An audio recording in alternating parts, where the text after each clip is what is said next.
Hello, and welcome to the Six Figure Developer Podcast, the podcast where we talk about new and exciting technologies, professional development, clean code, career advancement, and more. I am John Calloway. I'm Clayton Hunt. And I'm John Ash. This week, we're going to go back through some of our older episodes, the words of wisdom from the past 100 episodes. Yeah, so I went and I compiled or re-listened to all of the pieces of wisdom that people put out, and I wrote notes about it and tried to put those things together and boil them down into the main themes. And one thing that really stood out to me was, and maybe you guys, I don't think this would surprise you, but not once, and we had probably, it ultimately was about actually like 75 or so episodes where we actually got like where we either asked or actually got someone to give us specific words of wisdom to people that are just getting started. But of those, 0 said to focus on anything technical. So what do you guys think about that? Do you think that was because some level of technical skill is implied, or do you think that they felt that really wasn't just the thing to focus on? Yeah, so I think that one of the reasons why that is if you also listen to all those pieces, one of the themes is talking about how the industry is changing constantly and how technical requirements are changing. And so I think the point was that it isn't that you're not going to have to learn technical things, but don't focus on learning technical. Learn these other things that will be able to stay with you as technologies change. So you will always have to be learning technologies, but that can't be your bread and butter. You have to be able to have something that, as the technologies change, those pieces that you can bring those things forward. Right. So don't put all your eggs in the .NET Core or the Angular or the React basket, because those technologies will change and fade over time, and there's other things that will not change that you could be focusing on. Yep. Yeah, I think it's a foregone conclusion that there's going to be a new JavaScript framework released to the world by the time we finish this episode. Right. Some of the things that were the most noted kind of piece of advice or theme was talking about doing what you're passionate about, or getting something to get interested about something, do what you're interested in, work your goals towards where you find your interests. I tend to really, really agree with the finding something that you, maybe not passionate, but something that you really enjoy doing. If you look at any successful person, they probably enjoy what they're doing. I don't know too many successful people who are like, yeah, I hate it every day. like you got to enjoy it, or you're not going to be able to put that energy into it.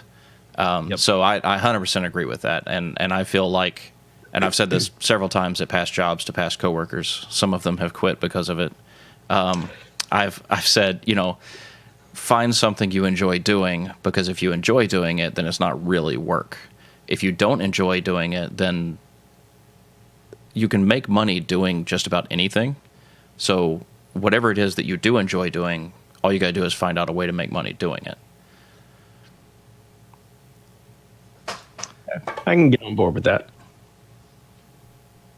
So another huge theme, and this was also just absolutely massive, was always be learning.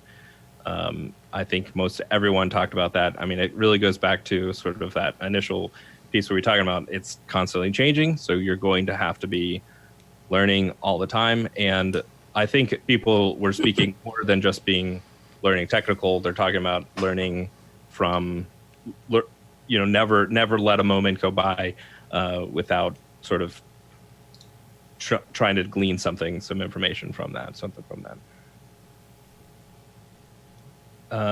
Another one that kind of came up was always working hard. Basically, how difficult the it's a difficult development is difficult. It's challenging, and the grind that we have to do in order to get and be improved. There's motivational pieces. Again, that's sort of where that be passionate about, find something and do what you're passionate about is to help you kind of go through those grinding moments where you're saying, okay, I'm going to use that motivation to move me forward. And so basically encouraging people not to stop, not to take criticism and, learn from that, but don't let that stop you. Don't let that hold you back. And then I wrote another one here, but deleted it from my notes.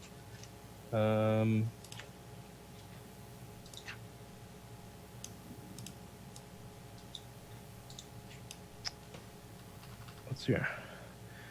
I don't remember what that one was. Anyways, I guess we'll talk about sort of all of these things, but I sort of trying to look at how we can break down all of the pieces of advisory. So those were the big themes, but I wanted to sort of look at what are the sort of the categories that all of these pieces of advice fall into, and I sort of broke it down into a fairly cheesy way.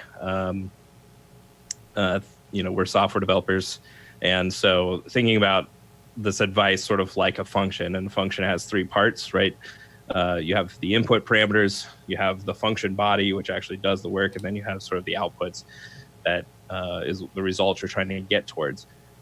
And so in this particular case, I found one sort of set of category where people are giving advice to say, okay, these are the things that you as a developer, if you're wanting to get good and improve yourself, you should be consuming these things, or you should be sort of getting these influences in your life and sort of using these things as sort of the inputs that will feed into changing you into the right person that you need to be.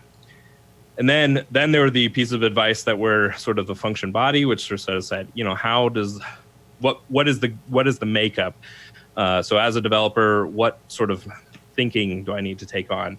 What actions do I need to do? What's the sort of the hard work, mentality, those sorts of the sort of pieces that sort of like the parts that make the sausage, so to speak, for a developer who's going to excel and be very, very successful. And then the last bit was sort of like the outputs, and these are sort of not necessarily what the results that you'll get as a good developer, but the sort of things you need to do, you need to be producing. So as a good developer, these were the sets of advice that were saying, hey, you should be producing these sort of things. And this will help not only drive you to become, giving you opportunities to hone your skills and to be better, but it'll also give you opportunities to actually display that and put that kind of showcase, give back, etc. So were these things like open source community and side projects and stuff like that, or what kind of outputs specifically do you remember being mentioned? Yeah, so we were talking about the outputs. So a lot of them were sort of I would say the main section were kind of around like personal branding, things that were sort of around your personal brand, or things that were like where you're giving back. So like you're saying, this might be making sure that you have a GitHub account, and that you're creating projects, and you're doing projects that sort of showcase your skills. Or it might be like actually joining a open source project, and we had both of those pieces of advice were brought in there. But a lot of people talked about the need for creating and having that GitHub, both to have a place for you to actually work on projects, but then also for you to be able to showcase that stuff out. Lots of people mentioned, blogging anything that you've learned, for example, and as a means of not underestimating your own, the amount that you know, and thinking, oh well, I have to have become someone, or I'll never, it'll take a while for me to sort of get on someone else's level. No, just go ahead and blog. If you learn something, blogging that helps not only you sort of solidify and sharing that information, mentoring it with someone else, but that process of teaching not only helps you solidify the information that you're learning, what you're encountering, but it also helps share with other people and helps other people come across that, and it gives back to other people, but it also showcases your ability. I forget who the quote is attributed to, but one that I like a lot was to teach is to learn twice. So along those lines, sharing what you've learned goes a long way to solidify that information in your own mind. One of the pieces of advice that stood out to me from one of the past episodes was from Jared Rhodes, when he was talking about, we've all been in our careers for a number of years now, but we still have 15, 20, 25 years left to go in our career, assuming, we don't change paths dramatically or drastically. But with that amount of time left in a technical career in a certain area, in a certain field, you're going to run into the same people. So go out and meet people and make friends and make acquaintances and network and figure out how you can help someone and figure out if there's someone out there that can help you. So, there's all kinds of opportunities out there. Yeah, getting involved in the community was sort of the second most frequent piece of advice, actually. And that this was, to drive people to say, okay, like, just get networking with people and do it early. Like, don't, you don't know how, like you're saying, how valuable it will be. Someone that you've run into now may pay dividends. If you're just getting started, right, there's a lot of opportunities to find someone who can mentor you, find people that are maybe in the same boat as you. You guys can work together. People talked about pair programming, mob programming, and the amount of sort of value you can get out of those sort of things. Meetups, hackathons being a great place to find out what other people are doing and learn from some of their methods of sort of finding their problem solving strategies. Conferences are a great place to meet people. But then there was also another on the idea of input parameters. There was a lot of people that talked about different learning materials. I hear the Six Figure Dev podcast was actually called out as one of the podcasts to listen to. That people were. I hear that was a good one. But no, but they were saying just like podcasts in general were excellent resources, books, and one person even said the right ones. So that their biggest failure or miss was early on buying a bunch of technical books and thinking that these technical books are the ones that are going to make them into the super developer, the super engineer. I hear 10x engineers are the way to go these days, but that those books were going to turn them into that. And what they found was it's actually not these big, thick technical books. What it is the small ones. It's the ones that are teaching software principles, patterns, practices, things that are cross technical platform, right? Technical stack.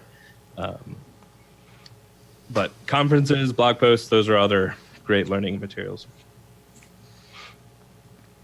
I also like watching videos, either YouTube or platforms like Pluralsight and whatnot. Videos have helped me tremendously. Yeah, actually, so it's interesting that maybe that didn't actually come up directly in this segment talking about advice, but we even had many people on that were either Pluralsight authors themselves and were producing those videos, or several people now that have been doing the live coding and live streaming with Twitch. So those are definitely some great opportunities that direction. Yeah, I've really been enjoying the live coding Twitch streams recently. If for no other reason than it helps me figure out how to be more approachable and how to be a better mentor, because I'm watching these ladies and gentlemen and these people in these streams. You know, they're interacting with their audiences, they're getting questions, they're answering them perfectly and beautifully because they're not making any judgment.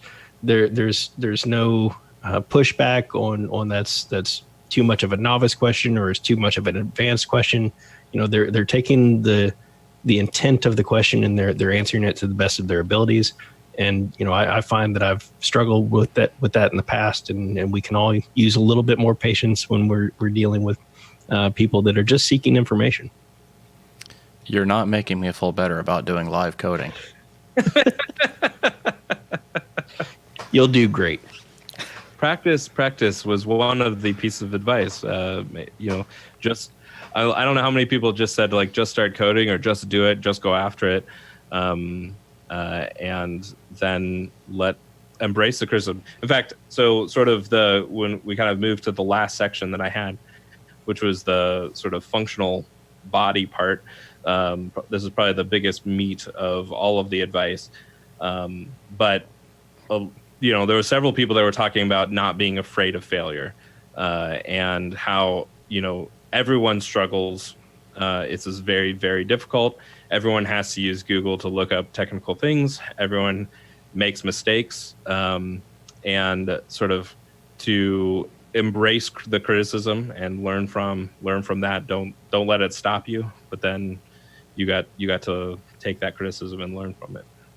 I think that's been one of the biggest things that I've learned over the past few years, say 5 years or so, is that even those programming gods that you know from wherever you know them from, either Twitter or Google, or YouTube, whatever, they screw up a bunch too.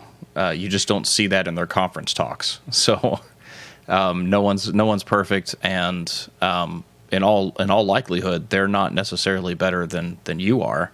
They're just different. Yeah, and on the subject of conference talks and screw ups, if you ever have the opportunity to see Clayton give a demonstration or a talk on Docker, it is fantastic. I'm quite serious that I thoroughly enjoy watching a talk that goes sideways and watching you recover, because I've been in the room with other presentations that go sideways, and it's very easy to get flustered and frustrated and throw your hands up and just, you know, lose all train of thought. But I think you handle it very well. And a number of other speakers I've been to that have had, you know, demos go sideways, recover very well. And I often learn more from those because I've seen the same things before and I've experienced the same things before. And to see how others deal with it and recover from it, I feel like I learn more that way. I do kind of force myself into those situations because I like doing the live coding talks. But I mean, I figure I'm up there to try and accomplish a thing, and I'm not going to the code screws up all the time. You can't trust Visual Studio to do the right thing. So you got to deal with the cards that you've been given. And I've been in conference talks where the talk went sideways and the presenter literally just gave up, and I refuse. I will sit there and just cringe through it until the end. So I'm glad you enjoy that. It's out of love.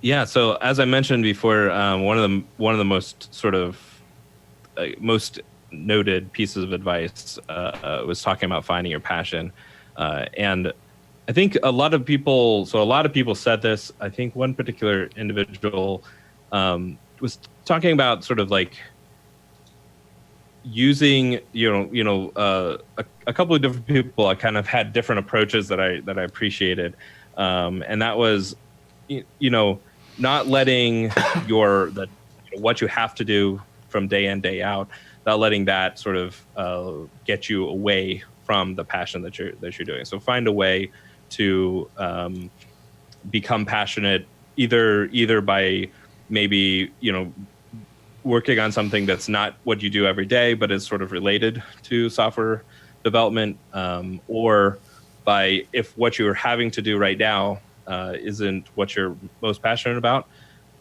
use some of those other tools, like we were talking about GitHub, get working on some other projects, use something else to build the skill set that you need to get you into that direction. So if what you're doing today doesn't motivate you, then do the extra hard work to actually sort of get you there. And that's sort of where that ties in some of the keep hustling and don't stop, take small steps and iterate, sort of that segment of advice, including my spelling mistakes. I fixed it. It's fine. I appreciate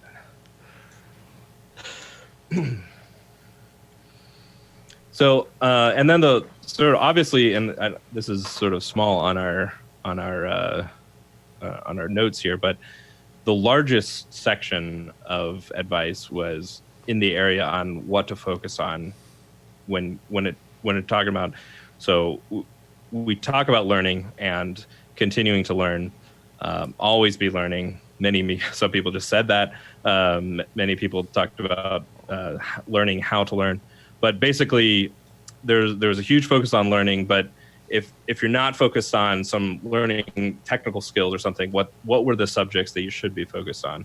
And how to learn came up a bunch. How to solve problems, that's a huge one. Yeah, and I think that I remember a fair amount of emphasis from a number of different guests on focusing on the just-in-time information versus the just-in-case information.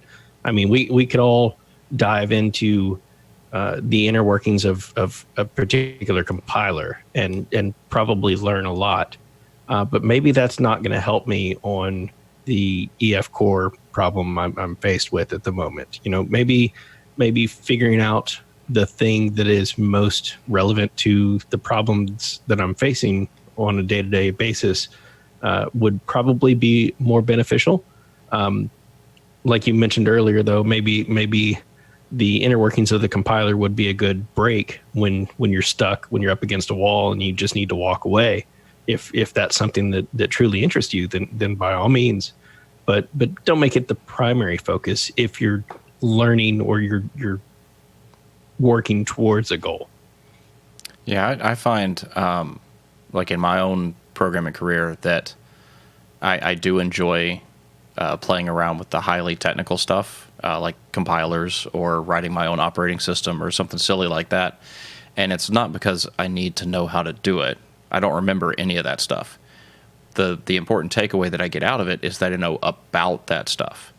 So when something does come up, I'm going to be like, oh, you know what? I seem to remember about this one esoteric thing that I learned a long time ago that I've completely forgotten. But now I can go look it up, and then I can apply that now when I need it. But I don't have to remember all of that stuff all the time. Yeah, and we've got soft skills listed here. I remember we had John Sonmez on pretty early on in the number of episodes. And his book, Soft Skills, was a big driving force in my learning and growing and advancing in my career and building a brand and really kind of taking my career to the next level. So I really appreciate the amount of information and the types of information in that particular book.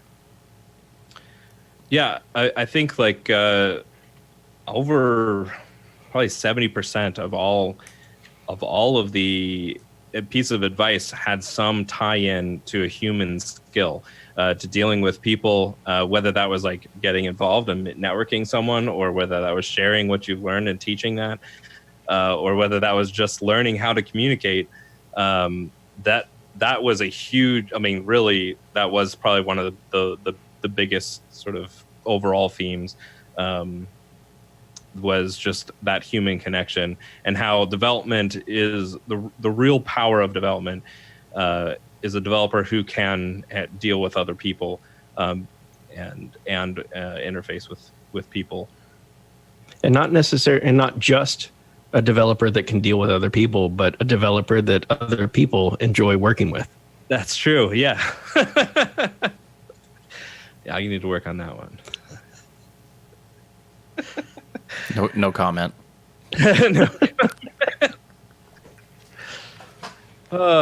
Yeah. So then, obviously, I think there were development principles and practices was a topic that was brought up. Learn, but one of the pieces that I think there were, maybe it was only brought up maybe like sort of 5 to 10 times amongst the data. So sort of on the smaller end, but I think it was really important. And that was people talking about sort of gaining the user's perspective and working from like the design or UX experience. So making sure that the people, that if you could either get some of the skills that learn some of the design fundamentals are something that doesn't change. So if you can sort of get some of that down, it'll help you sort of develop better software. And even though the technology stacks might change, whatnot, the way that those design principles work, the way that user experience, mindset, and mentality is approaching the problem, from learning to approach problems from that direction, would be a skill that sort of would help you develop better and better software regardless of the technology. And that's something that just you can always take with you and go. And I think that was a really piece of great nugget of advice that sort of got buried in the middle of everything.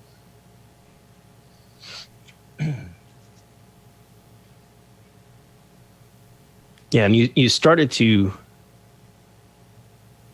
broach the subject of empathy a little bit too, just to put yourself into the user's perspective and really figure out what it is that a particular person might be experiencing, either from a user experience or just from an interactive experience, an interaction experience between yourself and someone else. Yeah. Is there anything on this list that you guys think that maybe didn't get mentioned that should have? I think you alluded to it early on, and that stood out to you, that particular pieces of wisdom were noticeably absent about learning specific technologies and those things. It does go without saying that with the always be learning, always be growing, that there are certain technologies that you probably will need to pick up if those are the technologies with which you're working.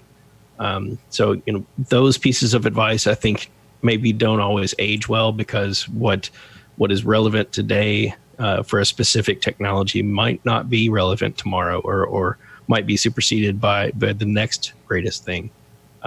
So those are the things that I reach out for, the just-in-time advice. What is the thing that can solve this problem today that I need to research because I'm experiencing this problem and I need to solve this particular use case. Mm-hmm.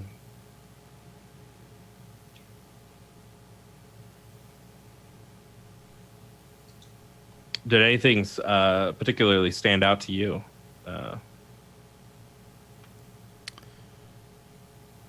I'm not good at thinking.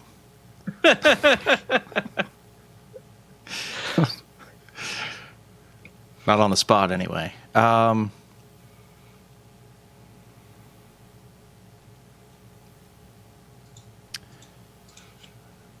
I mean, I think it's, except for what John pointed out, you do have to have some technical skill in something.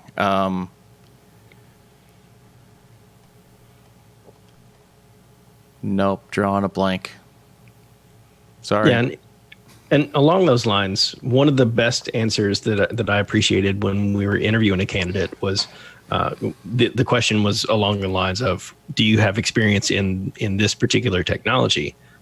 And the candidate said, "Well, no, not that particular technology, but I know how to program. I know how to develop software. I know technologies that are very similar, so I'm sure I could pick it up rather quickly.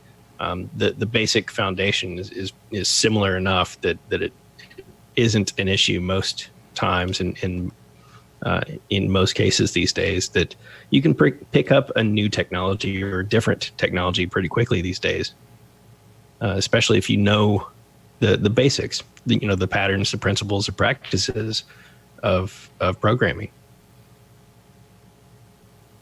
Yeah, and those haven't really changed in 60, 70 years, really.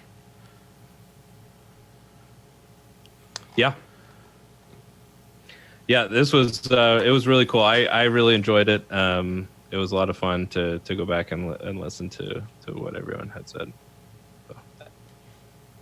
And I also realized, I mean, it was just a lot of fun to listen to the different podcasts. I didn't listen to the full episodes, all of the full episodes, but you go back and hear something, and it's amazing because I was obviously there when we recorded these, and then oftentimes I would help mix them, but then you listen to it again and you're just like, oh man, that is a nugget of wisdom that this person dropped. Was there anything in particular that stuck out to you? No, yeah, I can't think on the top of my head right now, like the specifics, because I went through it all, and then I've been working on sort of genericizing everything because there was so many specific things.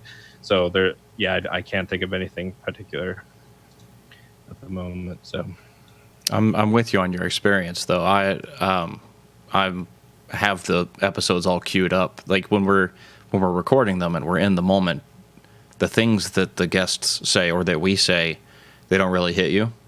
It's just like you're too focused on the podcast, but then you listen to them 2 weeks later or a month later, and you're like, wow, that was really good.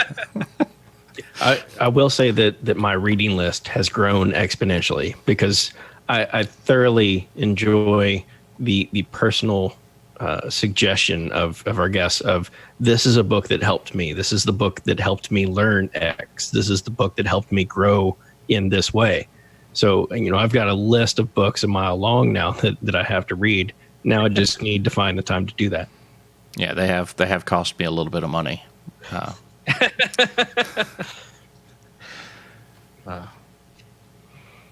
Very good. Did you want to touch briefly on the outputs, or are we good on that? Oh, we kind of covered that at the beginning, but we kind of did a little bit out of order. You just blinked. Oh, I blinked again? Yeah. Did you hear my audio? Yeah, that seemed fine. It was just a video blink. We did sort of touch on like GitHub and blogging and LinkedIn. Did we talk about mentorship? Yeah, I mean, not a ton, but we can talk about it a little bit. Yeah, so there was mainly people were in this field. It was really the area of sort of giving back and how important it was and how valuable it is to be you're taking things in, you're learning information, you're sort of changing your own behavior. You figure out some new tech, even if it is a new technology piece, right? We obviously have to be learning those sort of things, but to be able to then share that with someone else and sort of make sure that you're sort of teaching someone else and bringing that forward, it not only helps them, but it also helps you. And being the mentor in that way was sort of the main piece of advice that was sort of given around that. Yeah, and I would say on the direction of mentorship, I think of all of our guests as at least an indirect mentor for myself. I follow most of, if not all of them, on Twitter. If they've got a book, I probably own it. If they've got a video series, I've probably subscribed to it. So, a lot of people have even asked, well, how did you get Uncle Bob or Phil Hack on the podcast? We reached out and asked, and they're generous with their time. They're generous with their knowledge, and they want to share it with people. So, that would be a suggestion for me, and a tip and trick on advancing and growing and learning. And just reach out if there's a question. If there's someone that you enjoy their work, let them know. Reach out to them and share that with them. Ask them, for an additional nugget or just a connection through social media. Absolutely. So we want to hear from you. Just tell us what you think. What were your favorite words of wisdom from past episodes? Are there any particular pieces of advice that sticks out to you? If you like this episode, please like, rate, and review on iTunes. Find show notes, blog posts, and more at sixfiguredev.com. And be sure to follow us on Twitter at sixfiguredev. This has been another episode of the Six Figure Developer Podcast, helping others reach their potential. I am John Calloway. I'm Clayton Hunt. And I'm John Ash.